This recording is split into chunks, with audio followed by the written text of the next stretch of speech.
So hello dear students, in this video we are going to discuss about important theory question for TY BCom semester 5 financial accounting subject. Because theory का weightage है 20 marks का. अगर आप इसको ignore करोगे so it will be a big trouble for you. 20 marks आप directly give up करते हो. आई नो आपने FY में थेरी को सीरियसली नहीं पढ़ा होगा, बट अब आपके पास टाइम है और आपको ज़रूरत है ये थेरी पढ़ने की. 20 मार्क्स ये डिसाइड करेंगे कि आप पास होने वाले हो या फेल होने वाले हो. ओके और जिसको श्योरिटी है पास होने की, तो उसको अगर स्कोर करना है तो theory questions are very very important.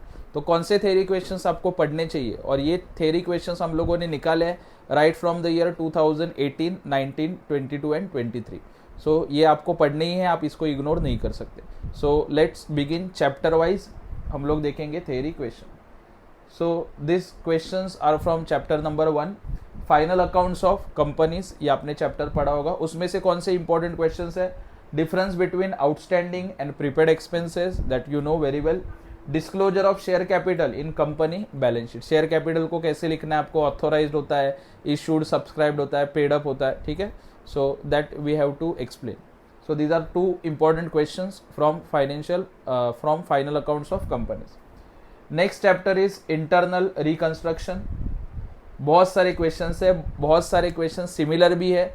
Okay खाली उसका हेडिंग्स वगैरह थोड़ा सा चेंज करके पूछते हैं, इसके लिए आपको इतने क्वेश्चन दिख रहे हैं. अदरवाइज अगर आपको कंसेप्ट पता है आप कोई भी क्वेश्चन आराम से अटेम्प्ट कर सकते हो. तो कौन से क्वेश्चन है इसमें? Consolidation and sub division of shares, one of the important question. ये लास्ट ईयर 2023 में भी पूछा था. कैपिटल रिडक्शन क्या होता है उसका मीनिंग लिखना आपको. Distinguish between internal reconstruction and external reconstruction. Internal reconstruction क्या होता है उसका मीनिंग. कंटिंजेंट लाइबिलिटीज क्या होता है that you know very well. अगर आपने इंटरनल रिकंस्ट्रक्शन चैप्टर पढ़ा होगा तो कंटिंजेंट लाइबिलिटी क्या होता है उसके बारे में आपको लिखना है और उसको एक्सप्लेन करना है with the help of example. ठीक है. After that there is need for internal reconstruction and last one is methods of internal reconstruction. So these are 7 questions. दिखने में 7 लग रहा है, but most of the times अगर आप कंसेप्ट पढ़ते हो तो आराम से आप लिख पाओगे. ठीक है. So these are 7 important questions from internal reconstruction. उसके बाद next my favourite topic that is buyback of equity shares.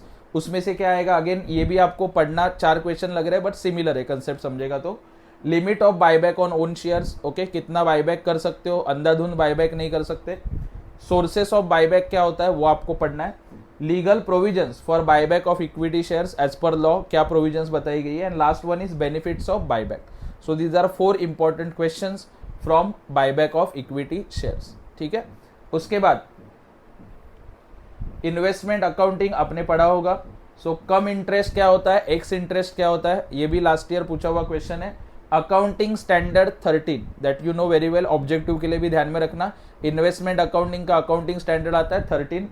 Interim dividend क्या होता है एंड प्री एक्विजिशन डिविडेंड क्या होता है that you have to explain.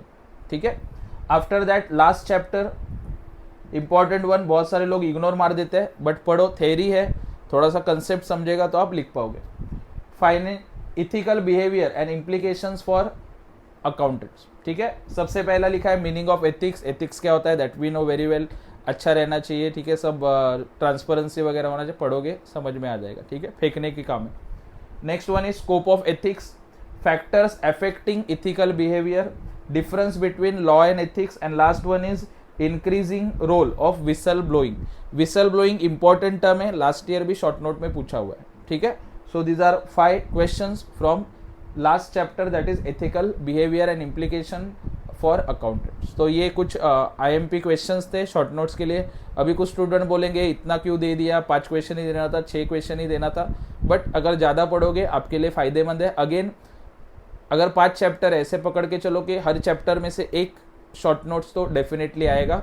ठीक है. तो उस हिसाब से आपको शॉर्ट नोट्स दिया है. बहुत सारे क्वेश्चन आप एक बार पढ़ोगे आराम से आप लिख पाओगे, रट्टा मारने की ज़रूरत नहीं है. ठीक है. सो जो क्वेश्चन आपको बताया वीडियो पॉज करो, नोट डाउन कर लो, स्क्रीनशॉट निकालो, but short notes long answer को इग्नोर मत करो क्योंकि ये आपके पासिंग की कीज़ है. ठीक है. So last on ending note I can say please follow Bagwe sir स्नैपदीप कॉमर्स क्लासेस. ये वीडियो आपके फ्रेंड्स के साथ भी शेयर करो ताकि उनका भी नॉलेज बढ़े और सब लोग पास हो जाए। ओके, और अगर आपको लगता है कि ये जो मैंने IMP क्वेश्चंस आपको बताए, ठीक है, उसका थोड़ा सा सर एक्सप्लेनेशन भी हम लोगों को बता दो, तो आप कमेंट सेक्शन में लिखो sir please explain this short notes long answer theory questions.